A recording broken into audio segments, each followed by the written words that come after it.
Muli po, magandang umaga sa inyong mga naririto sa atin sa pambansang Dambana, gayon din sa mga patuloy na nakikiisa sa atin via live streaming, lalo na ang mga nasa ibang bansa, at ang palagi nating kasama sa pamamagitan ng ating opisyal na radio station dito sa Batangas, ang 95.9 Spirit FM, at mga nakikinig dito at sa mga karatig lalawigan. Paglapit po ba ninyo sa Diyos, ay ipinagdadasal ninyong maalis ang inyong problema? Pag kayo ba'y nagdasal, sumimba, ang inyong bang dasal ay, Panginoon, sana po'y mawala na ako ng mga pasanin sa buhay. Pagka po ganoon ang dasal, ay di mali. Hindi maaalis ang pasanin sa buhay. Hindi mauubos ang problema. Sabi ni Jesus sa mabuting balita ngayon, hindi niya sinasabing wala at mawawalan ng problema paglapit sa Kanya. Ang sabi niya ay pagpapahingahin ka at magaan ang ibibigay sa iyo. Meron pa rin. Hindi man pwedeng maubos ang problema Pagka ang pinagdasal niyo ay, Panginoon, sana po'y mawala na ako ng pasanin sa buhay. Di nangamatay ang inyong mga asawa? Di ba? Mauubos ang inyong kapitbahay kapag gano'n ang inyong ipinagdasal. Ang dasal dapat ay, Panginoon, nawa po'y bigyan mo ako ng lakas na pasanin ang aking mga problema sa buhay. Yun ang tamang dasal. Panginoon, humaba pa sana ang aking pasensya para lagi kong unawain ang aking asawa.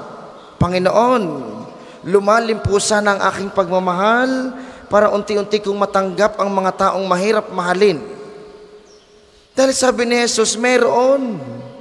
At ang krus, ang problema, ang pasanin ay laging kaakibat sa buhay. Father, bakit pa ho kami sumisimba? Father, bakit pa ho kami nagdadasal? Para gumaan ang pasanin sa buhay. Para mabuhat ang pasanin sa buhay ng may pagmamahal. Sapagkat pangako ng Diyos, paglapit mo sa Kanya, hindi aalisin ang problema. Tutulungan ka niyang pasanin mo ang problema, sapagkat sa Diyos, nasa Kanya ang kapahingahan, nasa Kanya ang kagaanan ng ating mga pinapasan. Ang sabi niya ay magpahinga. Paanong hindi bibigat ang iyong pasan? Problemado ka na nga, hindi ka pa natulog.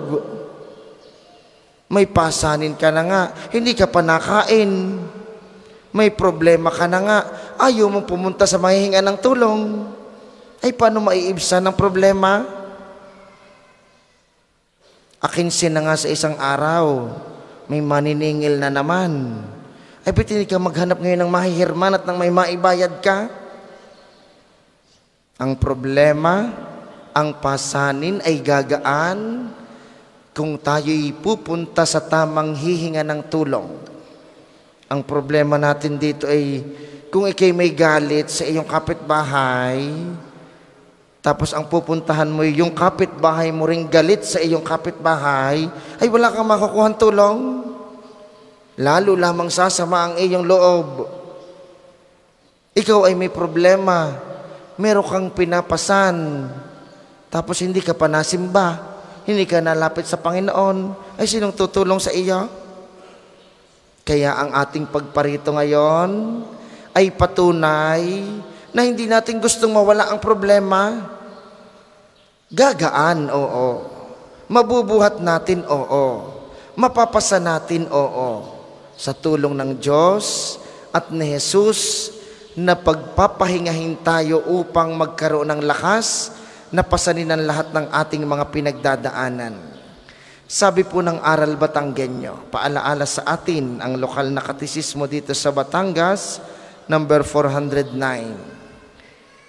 Si Jesus ang tanging nagpapatawad at nagpapalaya sa anumang umaalipin sa tao.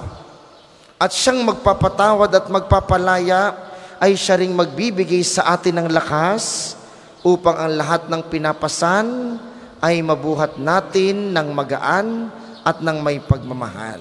Kaya nga po sa banal na misang ito, habang ating inaalala si Santa Lucia, ang patron ng mga may sakit sa mata at patron ng mga gustong magliwanag ang buhay, idalangin natin na kay Jesus na ating tatanggapin mamaya sa banal na komunyon. Inyo pong ibulong sa Kanya, Panginoon, bigyan mo po ako ng lakas, ng pangunawa at pagmamahal upang ang lahat ng aking pinagdadaanan, lahat ng aking problema, lahat ng aking mga suliranin sa buhay ay aking mapasan ng may pagmamahal. Pagpahingahin mo ako sa iyong piling nang sa gayon ay magkaroon ako ng lakas na pasanin ang kahirapang ito habang buhay kasama mo.